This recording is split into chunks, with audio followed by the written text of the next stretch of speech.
Today I'm going to show you how to make an Ash Ketchum shirt from thrifted materials for around $10 to $15. This is a pretty quick project and should only take you a few hours to complete. For equipment, you'll need scissors, pins, a seam ripper, a sewing machine, thread in blue, white, and yellow, and an iron.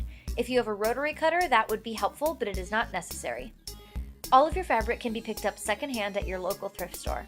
In your size, you'll need a white button-down, a blue button-down, and a yellow pillowcase or bedsheet. You'll also need 2 gold or yellow buttons. First, remove the sleeves and collar from the white shirt. The sleeves can be cut off just outside the seams. Set the sleeves aside so we can use them later. You'll also want to use the seam ripper to remove the collar. This may be tedious right now, but it'll save us time and trouble when we reattach it. Set the collar aside. You can discard the rest of the white shirt or use it for something else. For the blue shirt, we're discarding the sleeves and the collar and saving the body.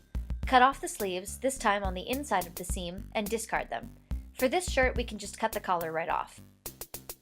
If you're making a fitted women's shirt, or if you started with shirts that are too big for you, this is the time to fit the blue shirt to your body. Turn it inside out and put it on. Then, pin it to match your desired fit. I trimmed the shoulders, took in the sides, and added a bust dart. Once you take the shirt off, you may need to adjust your pins to make a neat line and allow the shirt to lay flat. Then, sew in your alterations. Now it's time to attach the white sleeves to the blue shirt.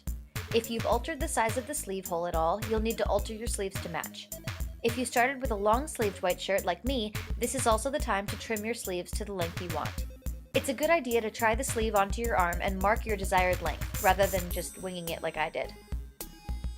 If you need to shorten the sleeves, use your iron to press a double fold hem and sew it. This is also the time to resize your sleeves if you need to. Now it's time for the collar. Mark the center of the collar and the center of the shirt and start pinning from the middle. You'll want the collar to sandwich the raw edge of the blue shirt. When you get to the front, you get to make a decision. Ash's shirt doesn't canonically have buttons down the front. If a little inaccuracy doesn't bother you, the easiest thing to do would be to simply match the collar to the front and stitch it down. However, if you want to be accurate, or if your collar is a little too small for the shirt, like mine, you can cut off the buttons and buttonholes and sew a fresh seam down the front.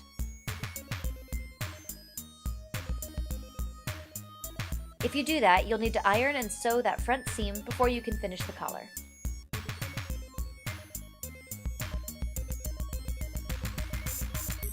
Okay, back to the collar. Finish pinning it down and trim the ends if you need to.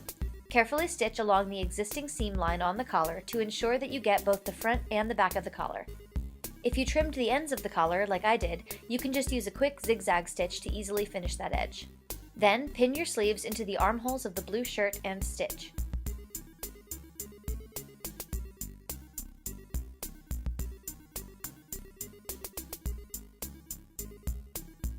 Now it's time for the yellow trim. If you wanted, you could buy yellow bias tape and make this easier on yourself, but I wanted to use all thrifted materials. Plus, the rest of this $3 bedsheet will provide material for me to make mock-ups for other costumes. This is where a rotary cutter will come in handy, but you can do this with scissors if you're very precise. Cut a long strip of the yellow fabric. Mine was 1.5 inches wide. Fold and iron each edge, and then fold the whole thing in half and iron it again. Now it's time to pin it along the bottom hem of your shirt. There are different ways to apply a trim like this, and you're welcome to use a different method if it suits you. I like this way because although it's finicky to get it pinned, you only have to sew one seam.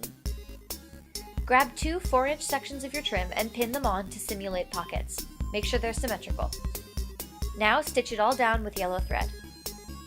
We are almost done. Ash's shirt has a little tab on the right side of the collar.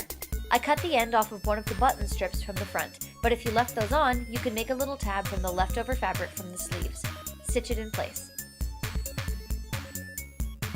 Then all that's left is to add the buttons. I just spray painted 2 similar looking buttons from my button tin. In the anime, they're literally just circles, so you can basically get whatever buttons you want.